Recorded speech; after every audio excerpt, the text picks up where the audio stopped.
Welcome to another edition of the Witsup Weekly Grind. As I always start off these live videos, please let me know in the comments below or to the side or to wherever you can comment.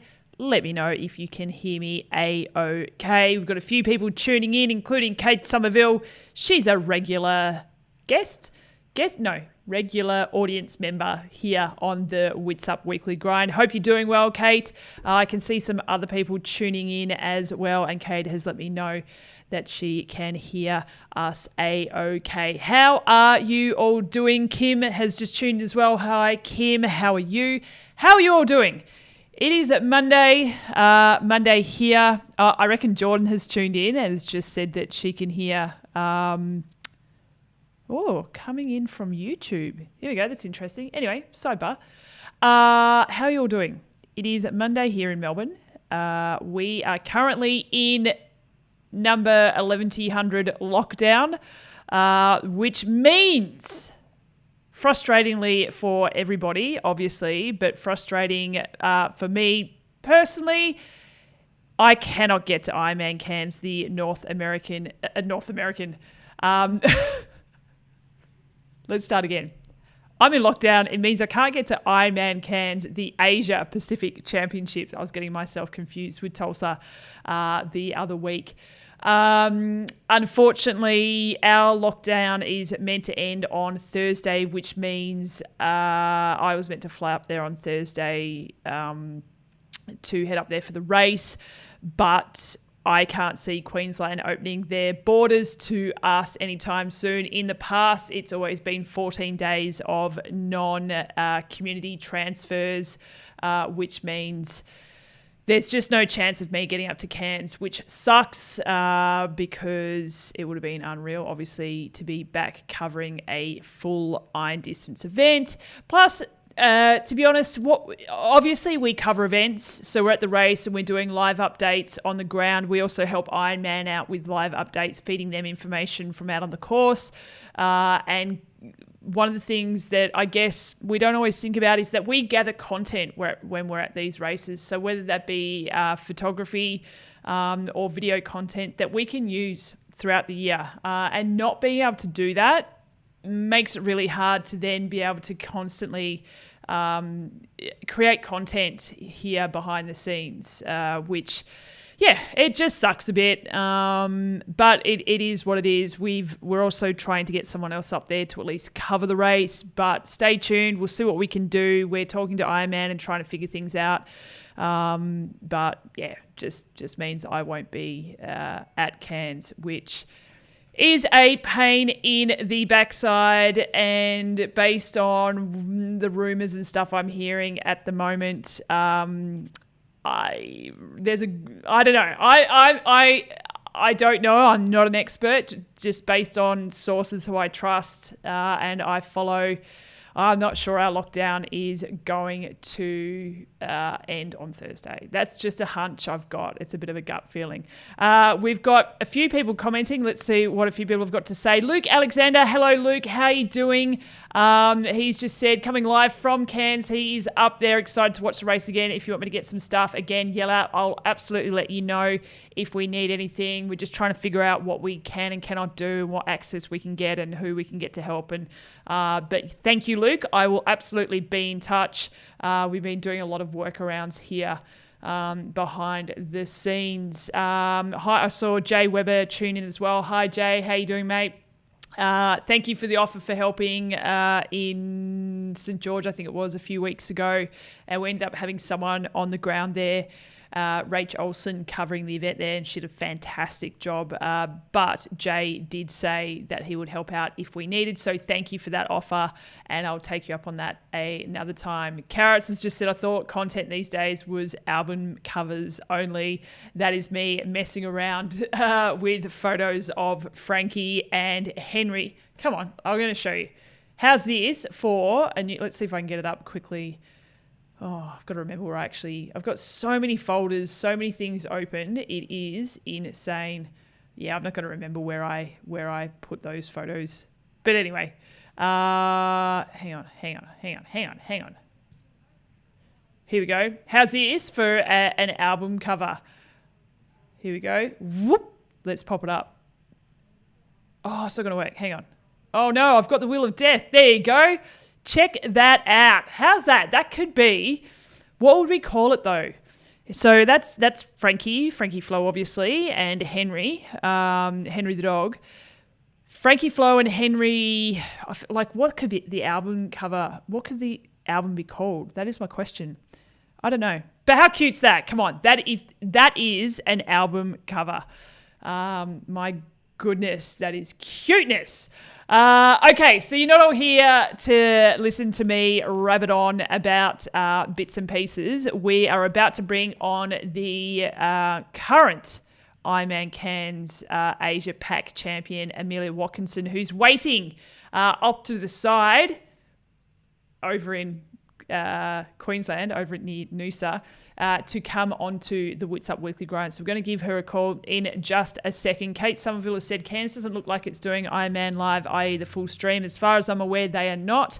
They are just doing the regular blog updates, but there'll be no live streaming. That was the latest information that I had speaking with Ironman. I don't know if that's changed. I highly doubt that would have changed.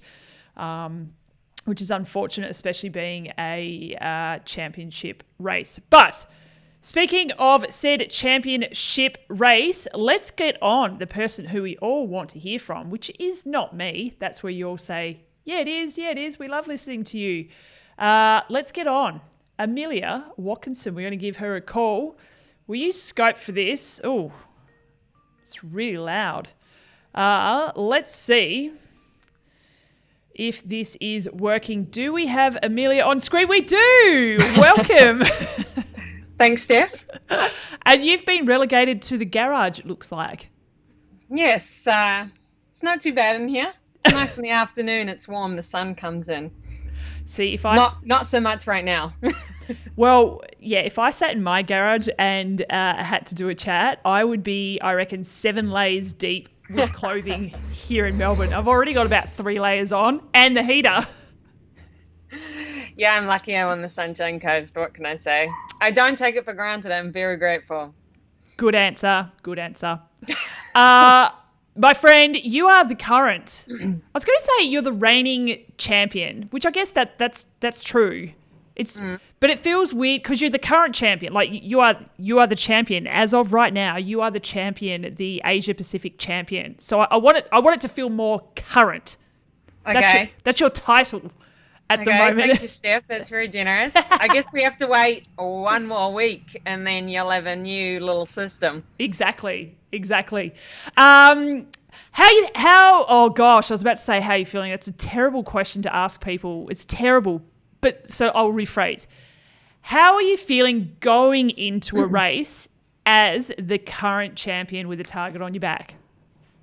Yeah, people have asked me this actually, and it is different when you are currently the champion because it's a big race, but not a huge race. It's not world champs. I'm defending champion, so you've got something to lose. Whereas often I cope really well going to those huge races by knowing I've got nothing to lose and everything to gain. Whereas this time it's not quite like that. So yeah, I mean, I'm feeling really good. I've had a really big training block, one of my biggest, I think. I mean, whether you execute that to your best of your ability is always different, but it gives you confidence. I'm injury-free, sickness-free, so it's all good things. Well, I was supposed to, and we were having this discussion via text message yesterday, I think it was. We were supposed to see you at Challenge Shep, but unfortunately did you injure yourself? Were you sick? I rolled an ankle. Yeah. It was like quite pathetic. If it was a world champions race, Shep race, I would have got myself out there and been there, but for the sake of you compensate when you've got a sore ankle and do something, or weird silly things can happen for the sake of a race that was really just to keep me busy and happy and whatnot, Yep. Oh, sorry, I've just got a question that's just come in. Carrots has just said, how did you pull up from your previous Shep injury? She's asking about the ankle. It was literally a rolled ankle. from, I think I actually had quite bad DOMs in my legs from doing a big hill session. Yep. And I think when that happens, normally, you hit an undulating surface and you sort of bounce back and react. Yep. And obviously my body didn't. And you roll it that way and it all swelled up and it just was, it needed a few days off. Yeah, no, that's fair. Sorry, Some people might have called me chicken, said I didn't want to come second to Ellie Solhouse. I heard someone said that. But so I'm glad she still got the win. But I'm also glad that it gave some of the other girls the opportunity to do well up there too. I think actually, for the record, Ellie Salthouse said that. She was flat out giving you shit. Fair enough. I'm happy to do it to people if they can. Got to be lighthearted around here. It's true. Even if it's true. Yeah. Did you see the video that we did of Ellie being a diva? Yeah, that was interesting one. Thanks, Steph. I was trying to drum up something, but anyway. Yeah, I know. That was good creative juices there. Well, this is what lockdown does. It just forces you to try and come up with something a little bit different. I've got questions to ask, but people keep asking questions. So I'm going to keep firing a mixture of my questions and theirs towards you. And sorry, the one that was previously asked, I thought they were talking about another Challenge Shepparton injury. So we just sort of doubled up on that. So sorry about that. My bad. That's okay. This is from Luke Alexander. He has said, hey, Amelia, expect a double-sized crowd compared to last year. Everyone is pumped up here. So it's going to be a great vibe. He's already up there. My question to that, to follow up from that statement is, do you thrive on crowd support? Well, to be honest, I guess you don't. If you're really in the hurt box, you don't notice anything. You're just going for that finish line. But an Ironman is a little bit longer. And you do notice. And I mean, last year, the run was really crazy. It was kind of exciting with three of us all relatively close, especially for an Ironman. And, I had other competitors kind of looking at me, telling me, there's like Sarah just up the road and people on the sidelines yelling at me to get a move on, So it is nice. There's so many friendly faces and people that we know up here. It's a big race on the calendar and it always has been. So, and it's a big deal this year as well. More people is better. There'll be more people on the race course and on the sidelines, and it's cool. It's cool to see everyone out there. Yeah, definitely. You're going to be a few hundred short in terms of age group athletes from Melbourne, unfortunately. I know some people were really quick at it who had flexible jobs and got straight out, but I know that not everyone is lucky enough. I don't know. What can you do, huh? It sucks, but sorry. Yeah. I'm sympathetic, but like, it is what it is kind of like. Yeah. It's shit, but what can we do? We just need to. Yeah, I'm impressed that people moved super quickly and got up there. I know quite a few athletes who did. It was impressive. Yeah, I was too. Yeah, very much so. Hey, I wanted to. You probably do remember this because, and correct me if I'm wrong, but I feel like it was kind of a pivotal interview that we did with you after the race last year that Belinda did with you and Renee after the race. And things got a little bit emotional last year, right? I remember it. I imagine you remember it. I almost shed a few tears. I was lucky that Renee and Belinda are such good talkers and took over before it got too deep.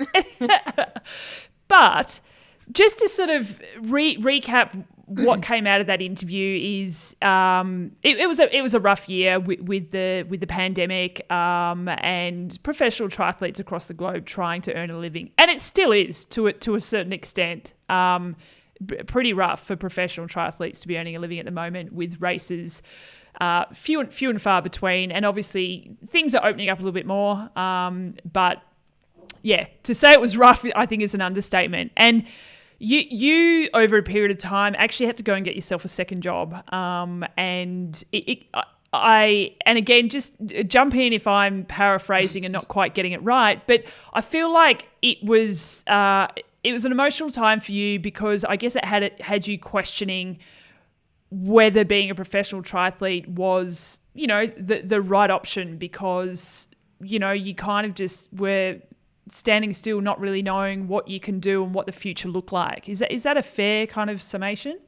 Yeah, I think that's definitely right. I've had time to reflect on that. So, of course, you need the races, or I personally need the races to like justify what I'm doing, to prove to myself and everybody else where I'm at. I mean, it's like any business. Being an athlete, you run at a loss to start with until you make it, and we all accept that. But likewise, like, how much of a loss do you go? Like, how deep do you go before you just got to say, okay, I tried?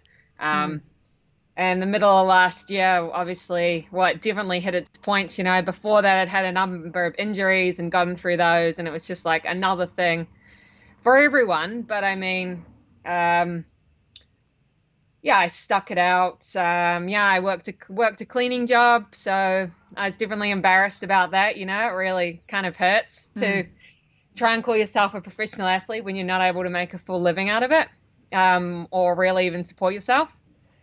But I continued through. I was lucky. I won 70.3 Sunshine Coast, Ironman Cairns, and then I took the race to go over to Daytona. So kind of, I've always just been like, give it a go. I mean, I don't have kids or anything. I don't have huge responsibilities, so I'm able to do that. And that turned out really well for me. So I got a good paycheck there, and also increased kind of my coverage as an athlete, and proved myself on a world stage, coming 5th. Yeah. And so I think that was what, I didn't even have the best race numbers wise, but in Daytona. But interesting. I think Paula summarized that in one of her interviews, how she said, like, when you have a good day on the right day, that never happens. That's what she had on that day, and she won by a mile. So it's been a different year. I'm really lucky. I have been a full-time professional athlete for maybe like almost a year, not quite, maybe 8 or 9 months now. And I'm noticing a big difference. So hopefully I see some gains on the race course as well. Absolutely. And I feel like, I mean, again, this is just me projecting, but I vividly remember that interview, and it was 12 months ago. I cannot actually believe that it was 12 months ago. It feels like it wasn't that long ago, and so much has changed, but so much has stayed the same as well. Like it's a, I don't know. Do you reflect on 12 months ago and, take that into these kind of races? Yeah, it's gone. I guess it's 12 months gone. Oh, well, it wasn't quite 12 months. That's right, because Cairns last year was in September. Oh, but yes, you're right. Yeah. Enough for the sake of it. Yeah. We all want it to have already been 12 months. Yeah. I guess it's gone quite quickly. Every year you take as an athlete makes a big difference. I think for endurance sport, it's really valuable in growth. Obviously, it's still not the normal year. Originally, I started the sport thriving off all the travel, and we haven't been able to do as much of that. But it's looking like there's going to be some big opportunities with the Collins Cup and both world champs still going ahead. So those will be in a few months. Yeah, absolutely. What do you think, what have you learnt or changed in the last 12 months? And I guess, 9 months since you've become a full-time professional athlete, and also everyone's now saying to me, Steph, it was 9 months ago, not 12 months ago. So thank you, everyone. Well, I mean, like, I still have always been able to go away on training camps through normally the winter, of whether I'm in New Zealand or Australia. And I always felt big gains on those camps where you're just all in on training and recovery. But like I said, there are lots of injuries amongst those as well. So probably something that I'm learning the slow way and the hard way is it is recovery. Like, it's being So when I was working, maybe there were weeks where I was working like 20 hours or even more a week and trying to train, still fit in, I don't know, 25 to 30 hours of training. Like you still got to eat and walk the dog, and then yeah, you're on your feet for 4 hours, and I wouldn't take lunch. I'd get home at 2 and try be absolutely starving, eat a huge lunch, try and let that digest for half an hour, and try and get on the bike and do a hard session. And because you've been on your feet, I mean, age group athletes can relate to this. If people are working manual jobs, you just can't get the same intensities when you're walking around on your legs all day. So I think that also contributed to, like, the poor eating patterns, just going really long periods of not eating. And, you know, I'd get hungry, but it just wasn't convenient to eat. And then also, like, injury plays a big part because you're still pushing your body hard. You know, your mind's strong, you're persistent, you want to do what you want to do. But I think the bone loading is something, like, I've had a lot of stress fractures, and because it's always loaded, you're never recovering. Yeah. Only when you're sleeping at night, and I guess that's not enough, or it wasn't enough for me, clearly. Yeah. Speaking of loading, I can see the TRX in the background. Yeah. You're doing a bit of work with my mate Mark Bosworth at Active. Great. I let you scrunch your nose up when you go, yeah, he's great. No, I love my gym sessions. We've been doing lots of work. It's been pretty good progression, actually. I think he reminds me every now and then. I started with like 3 kgs doing, you know, weighted step ups, and now I'm up to 20 or something. So yeah, he's quite excited too. He gets to try new things on me and hopes I can do them, or gets to laugh at me if I can't. Yeah, it's a win-win. Everything for his pure entertainment. And I saw you posting.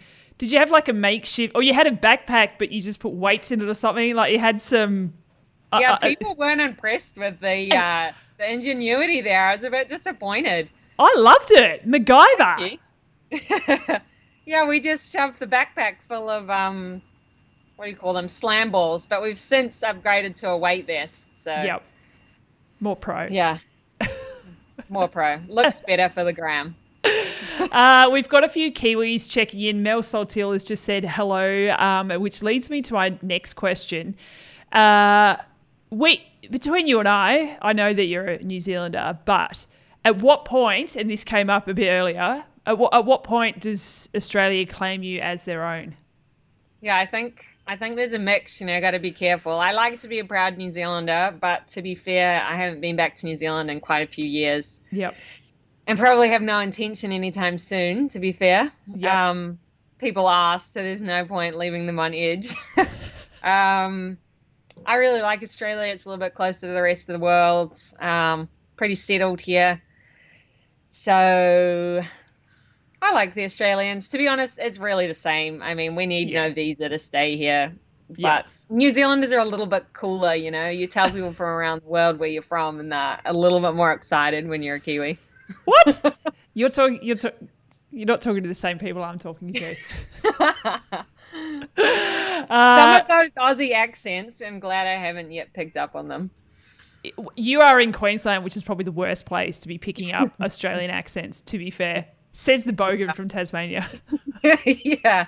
All right, calm down. Let's move on to Ironman Cairns, because that's why we're here, kind of thing. So what? Ironman Cairns. That's how we say it in Australia. Ironman Cairns. Got it? We good? Race date. Last year? What was a highlight for you out on the course? I've done. I think I've just done the half, but I've ridden the whole course, because I think the half, when I did it, you actually did pretty much up to Port Douglas and back. And I think they're taking you all the way back up to Port Douglas again this year. Yeah. It's got to be one of the best bike courses, in my opinion, out there. It's a stunning course. What's a highlight for you out on course? Yeah, last year it was sort of a few extra laps. We didn't go quite up to Port Douglas, so I think we did. They call it Rex Hill, Oh, I yeah, think. that's nasty. Yeah. So we did that a few extra times. I don't remember it being so bad because, to be fair, it's actually really nice being able to get out of your saddle and, swing the Yeah. bike side to side because aero position for 180K is, even though you do it in training, it's still quite a long time. Yep. I remember there being quite a few people at the top there and it being quite celebratory every time you got up. So that was quite neat. The views were pretty good, but you didn't really get to take them all in because, you're concentrating. Yep. But the run course I quite liked, I think was the highlight because it has this neat little bit round the boardwalk on the back of the bars and it's just sort of lined with spectators. You're almost at the finish. For last year, there was a lot going on, in the race, a bit more jostling of position. So that's probably the part I enjoyed the most. And you actually got a few kilometers round the back. I think it's slightly different this year. Yep. But they sort of felt like 3 kilometers because there were so many people there and it was winding back on itself. Whereas when you're going all the way along the waterfront, it feels kind of long out and back. Yep. Yep. I don't know, mentally, if that sort of helps anybody. I think it helped me. Yeah, I imagine it does. It's a long day out there for people, so it's nice. Some more than others. A question is just coming from Peter Cutler, which was going to actually be my next question. We aren't seeing Sarah Crowley back this year. She's obviously won there before. Was second last year with Renee Kiley in third last year. What are you laughing at? The Amelia Renee show. Yeah. People suggested after our trip to America to make a YouTube channel. Oh gosh. I can only imagine. But Renee's back, and obviously you guys have got a heated rivalry between the two of you. Yes. Yep. Renee's already told me I'm going to be looking at her ass all day, so... Oh, really? It is on. Okay, excellent. It's on. Who else have you got your sneaky eye on out of the rest of the field, considering we won't see Sarah Crowley there? Yeah, so it's a pity that Sarah's not there, and a pity the New Zealand girls didn't feel like racing. Oh, yeah, because Dr. Hannah Wells was originally, I think, going to race, but she raced Ironman New Zealand. So now it's my turn to say that they are chicken. They are weak. They're weak across the ditch. So now I better be an Australian now that you've said that. Yeah. I didn't say it. You said it. We do have Rebecca Clark, so she's a New Zealander. She has always had a great swim leg on her, and solid across biking and running as well. And then I actually think another fellow Hills District athlete, Kylie Simpson, she has a great run on her. Ooh, so, does she ever? I know she'll be coming from behind, but you can't underestimate that marathon. There can be a lot lost and a lot made. So there are a few others also. I think a lot can happen in an Ironman. So like dark horses always appear. There's Courtney Gilfillan as well. And this is her first full distance? Full distance. Yep. And Penny. Now, did Penny end up getting up there? Oh, I'm not sure. Yeah, I'm not too sure. I haven't followed that up, but she is a Victorian, and I haven't looked, but I'm not too sure if she has made it up, because that this would be, if she's there, it's her first full as well.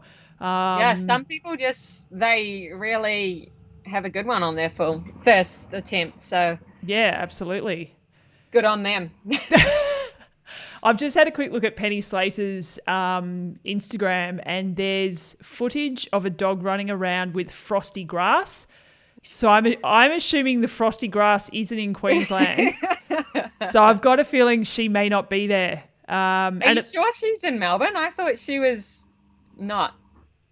She could have gone, but she's based down in Geelong. Last I checked, Someone correct me if I'm wrong.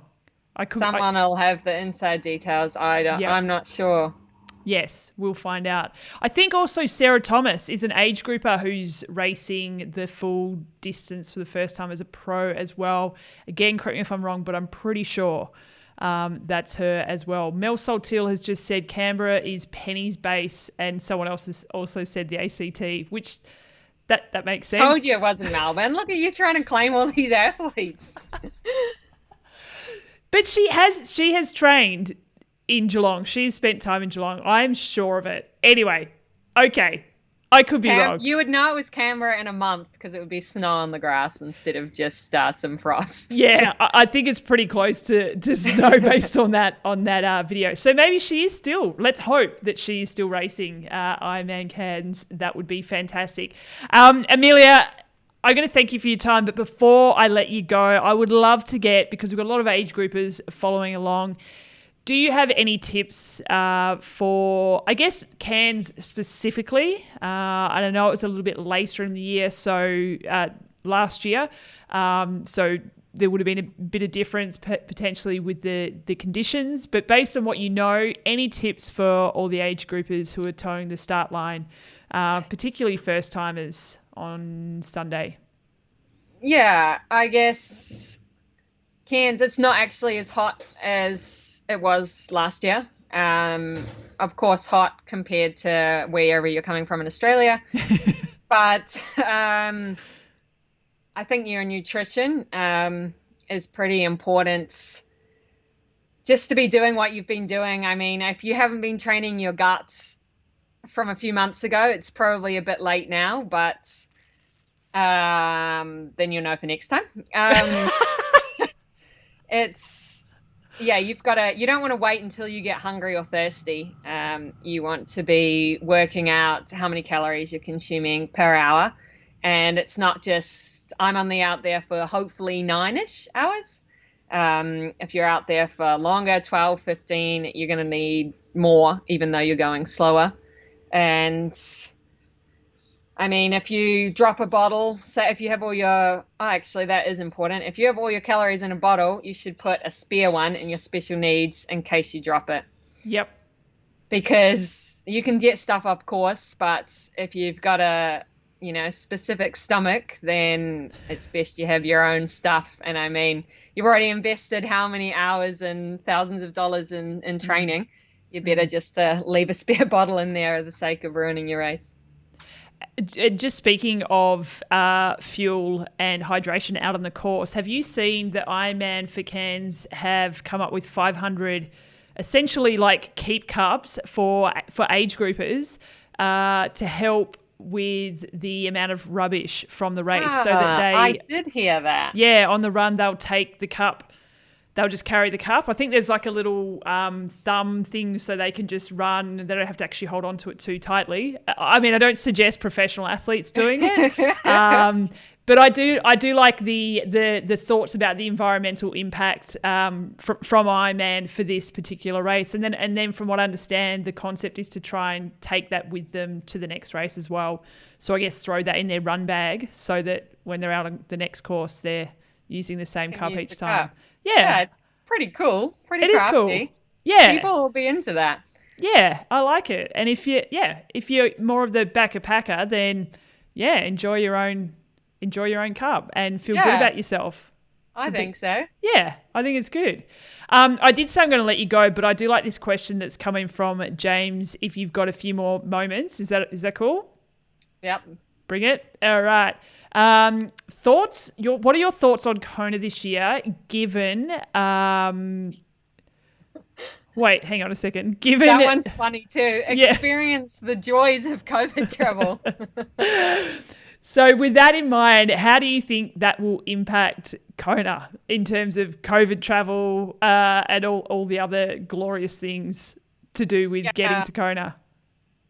We did come across as a little bit nonchalant, I'm guessing, in our travels. We were very careful, hand sanitized every 10 seconds, but we did have to keep on going with life, personal. I understand it's personal. So I hope Kona's on. I personally think it will be. I know as professional athletes, you can get a travel exemption because it's part of our job, and we had no trouble with that last year. You can get insurance as well. It doesn't cover anything with the word COVID in it, but I'm planning on getting my vaccinations after Cairns, and that will enable us to travel to Kona. So I'm pretty excited. That'll be my first trip to Kona, and yeah, that one I'll have nothing to lose and everything to gain. So I'm super pumped. That first time luck, I reckon. Yeah. Just leave it all out there. Exactly. Yeah. You earn your post-race dinner. Sometimes that motivates me. Oh, what is you feel like not having sugar, you're just looking forward to that burger and fries. But we had this discussion via text message as well, I think, after Geelong. Probably. I think we did. Because I felt the same and I was having burgers and fries. And I didn't even race. But it's a hard job for me as well. It is. I actually give you credit. Oh, you actually do you? Thank you. Some people don't forget about the media and the support crew and the volunteers. Yeah, it's exactly. probably harder because, you're out there longer, to be fair. Exactly. Absolutely. 1 year in Kona, I don't think Sid was racing, and she was like, do you need anything? And I was in the media center, and I was like, I just need pizza. Like, I just want people to bring me pizza or beer or chips. And she turned up on her TT bike, and in Kona, the pizza boxes are like, we ordered some pizzas once and couldn't actually get them in the door of the van. We had to put them in the boot. We got like a large pizza. And I am not exaggerating. Anyway, so she's turned up with this pizza box on her TT bars and rolled it into the media centre. And everyone pretty much attacked her, even though it was for me, and I probably would have polished off that entire thing. But everyone's like, oh yeah, sweet, free pizza. No, it was all for me. Yes. Yep. Anyways, Amelia, thank you so much. Good luck on the weekend. I'm really looking forward to seeing you execute a fantastic race. I reckon we're going to see a great performance from your good self. And I wish I was up there, but I am not. Sorry, Steph. You can watch virtually again. Dear. Have fun. Enjoy yourself as much as you can. Mark Bosworth has just chimed in and said, smash it, Mills. That is the Mark Bosworth we were talking about earlier. Fair to say, Mills's new strength and conditioning coach. Should we say? I don't know if I can say that. Let's say that. We'll say it. If you don't know who he is, check out Active on Instagram. Follow along there. All the best, and we'll catch up with you post-race, I guess. Perfect. Thank you. Thank you. Team. Thanks for the questions. See ya. See you, mate. Bye.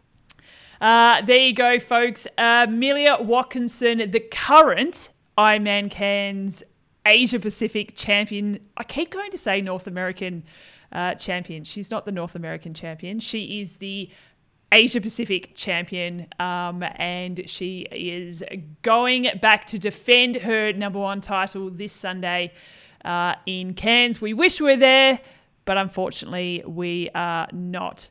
She's just hung up from Skype. I really have to get better at pre-warning people who I interview that once I hang up from them or once I say goodbye, I keep talking to the camera and they just have to hang up and go on their merry old way.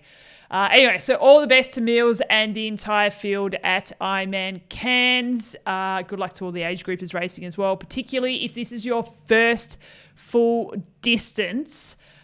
Make sure you enjoy that finishing line.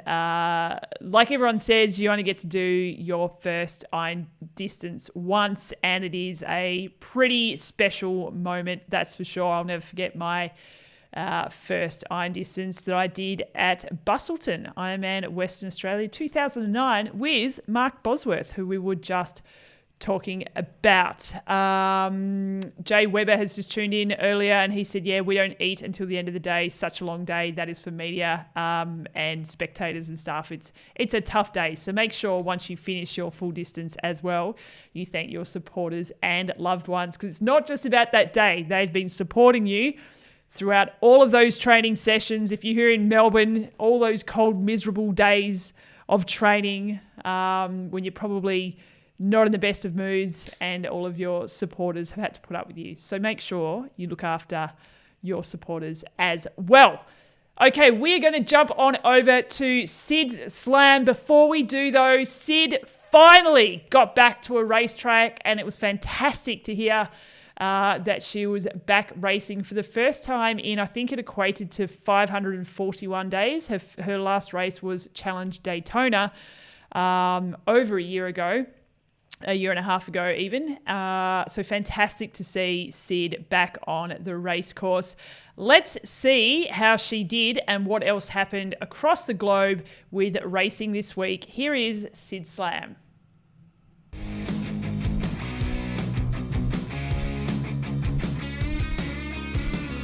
So Sid Slam for this week comes from St Polten, Austria, another hotel room, another country. Who chooses hotel curtains? But I am in St Polten because I actually did a race, but more of that later. So we are going to start with the PTO supported Spanish Championships. Oh, just ahead of warning, this is going to go way over 2 minutes, so just stop the clock now. Anyway, Steph. All right, so the PTO supported Spanish Championships 140.6 International Triathlon in my backyard in Girona, Costa Brava. I'm in Vienna, go figure. And it was an epic race and a foot battle to the line. There are three women, Emma Billum, Nikki Bartlett and Judith Caraccion-Vicara, all riding together for most of the 100 KT on the bike.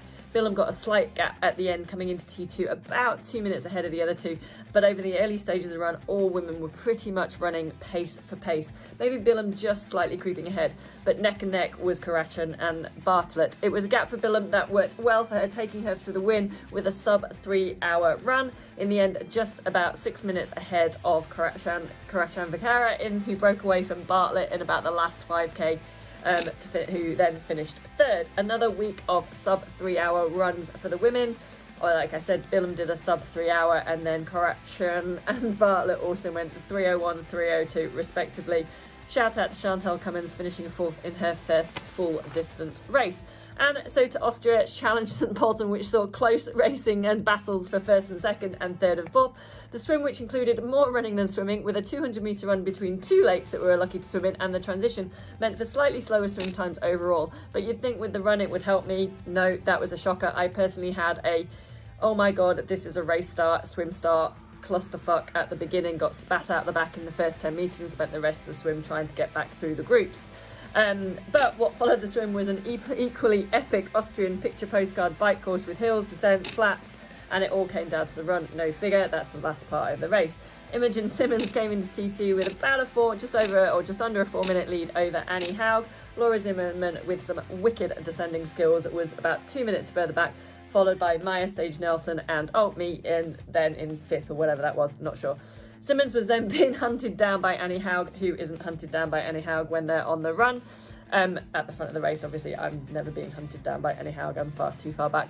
But was running really well and held her off to about 300 metres before the finish line when Haug caught and passed Simmons for the win, running a 1:14. Just leaving it there. Whilst those two were pretty clear for the first and second, the battle for third place was on. Well, kind of.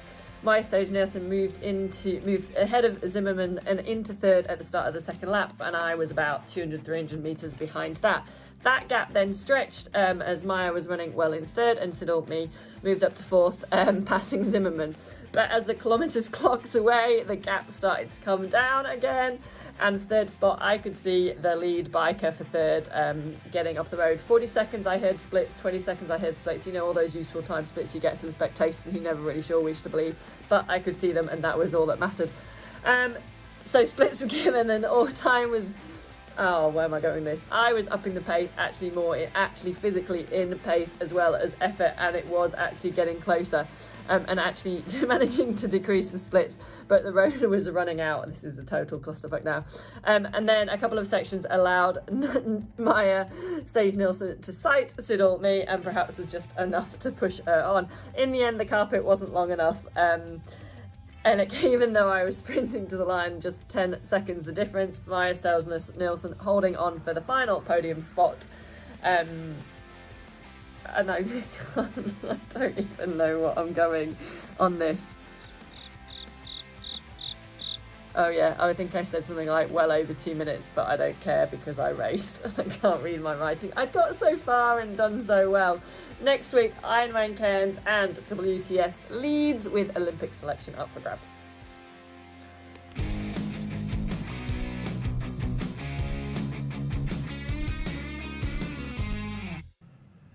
Oh, Sid, way over 2 minutes. But as Pam has said, she gets a bit of grace given she was racing this weekend. And fair enough, it was fantastic, as I said before, to see that Sid was back on the race course. And let's hope for many more races for Laura Sid Siddle. Thanks for sending in Sid Slam, even though you were, of course, racing. And as Mel Saltil has said, she was still wearing her athlete race band. She might keep that one on for as... I bet she hasn't even rubbed a number off her arm, the texture off her arm and a leg yet. I bet she hasn't, because she's that pumped to be racing. Seriously, though, it's been a combination of injury and obviously the pandemic that has kept Sid sidelined. So it was awesome to hear that she was back out there in St. Polton. There's no way I've pronounced that correctly. That's pretty much me for the week, ladies and gentlemen, and all people, I should be saying. I shouldn't say ladies and gentlemen anymore. Should be saying everybody. So it's all inclusive. That is pretty much me for the week. If you haven't already listened to last week's podcast, I caught up with Rinny for the second time. She was, in fact, our very first podcast guest back in 2017, and she was actually pregnant with Izzy at that time, but she hadn't announced it to the general public or hadn't spoken to all of her sponsors yet, so we had to delay the launch of our podcast because of her news. But anyway, it was our 100th podcast episode, so we welcomed her back on to the Witsup podcast, and that one went live last Friday. If you haven't checked it out, make sure whenever you're listening to the podcast, you've hit subscribe on whatever platform you listen to podcasts on, so you don't miss out when our next one goes up. This week coming up, I'm catching up with Mary Beth Ellis for the first time since her retirement. I actually spoke with her this morning, so I've already banked that chat. That will be coming out on Friday as well. If you're doing training indoors and you don't feel like just listening to it, we've also been posting all of our podcasts on our YouTube channel as well. And that's mostly for the closed captions so that the hearing impaired can enjoy the content that we produce as well. Before I sign off, Pam Goodley has just said she was sidelined but has stayed so engaged and has done great things the last several months. And you speak the truth, Pam Goodley, you do. Folks, thank you so much. I will see you next Monday, the day after Ironman Cairns Asia-Pacific Championship. We'll see if we can maybe catch up with some of the women from that race, depending on what their schedule looks like post-race. I will not be there. We'll see what we can do in terms of covering the event with some of the people we know who will be on the ground. So stay tuned for that. Good luck to everyone racing next weekend. Have a fantastic week, and I will see you on the flip side. Alrighty, bye-bye.